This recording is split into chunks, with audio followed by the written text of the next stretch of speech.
So Hamza, thank you very much for joining me today. How are you? I'm fine, thank you. My pleasure. Fantastic. So let's just get started. Your research focuses on the decline in analysts' optimism about factors performance, and that's been happening for the past 20 years. What happened there? Yeah, actually, so part of the question that has been addressed in this research is how the optimism of analysts has evolved regarding the performance of factors in the broader stock market. And so what we did actually is that we gauged this,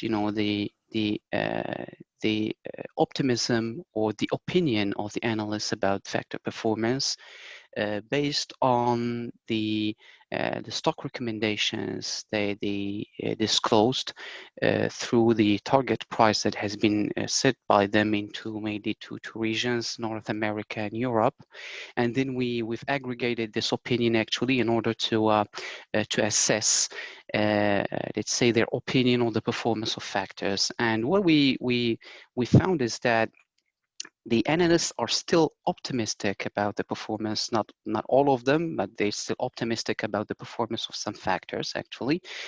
But this, the extent of this or this optimism has been declining over time, right? And also we've assessed this optimism relative to their opinion about the performance of the broader stock market. So it's assessed in relative terms.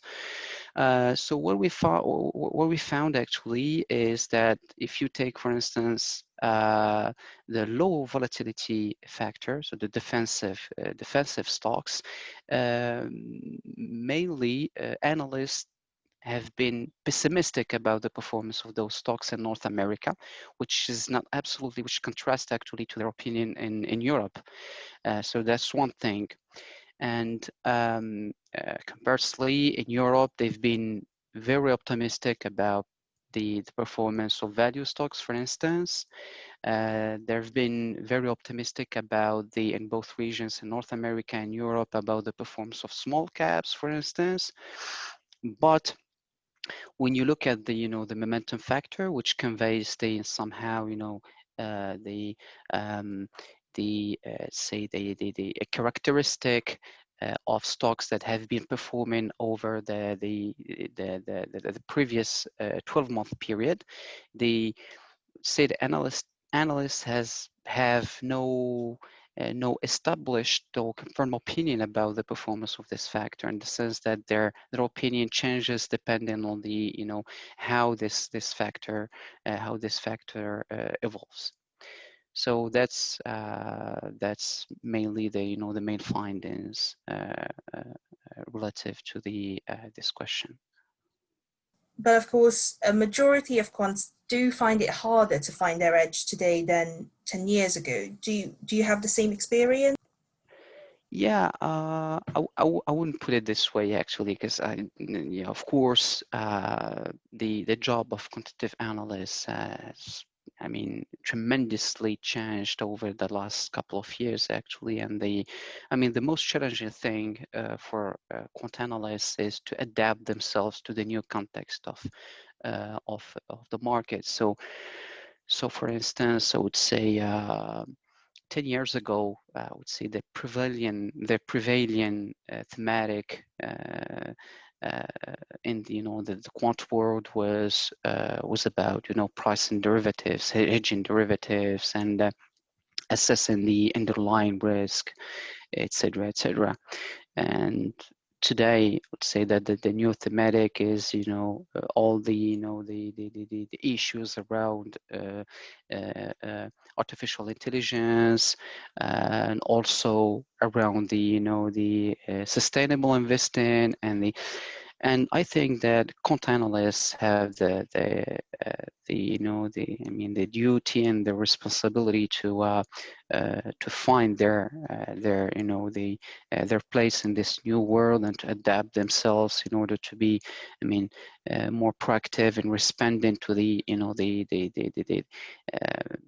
issues that that are raised by the clients. Because what has changed also is that 10 years ago, the prevalent paradigm in the the financial industry was I would say product centric. So we depart from the idea of the financial analyst or the portfolio manager or the trader to design a product and to bring it to the market. Now the story is quite different in the sense that we depart from the needs of the clients, so it's more client centric, and the as as other say jobs in the industry, the quant analyst has to comply with this new new paradigm. Hamza, how did technology impact all of this? Yeah, I would say in a very significant way, in the sense that the quant analyst would say in the in financial industry or financial institution organization are the key people in the sense that they have the skill set, the knowledge, given their given their say their experience and their profile, to be the door openers for the organization in order to comply with the digital stuff and the upgrade and the tech transition within the industry. So that's a good thing actually for the for say the quant community. But yes, the tech transition is a very important thing and has a lot of consequences and impact. It's very impactful actually for the quant analyst job. Hamza, thank you so much for joining me today. Yeah, my pleasure. Thank you for your time.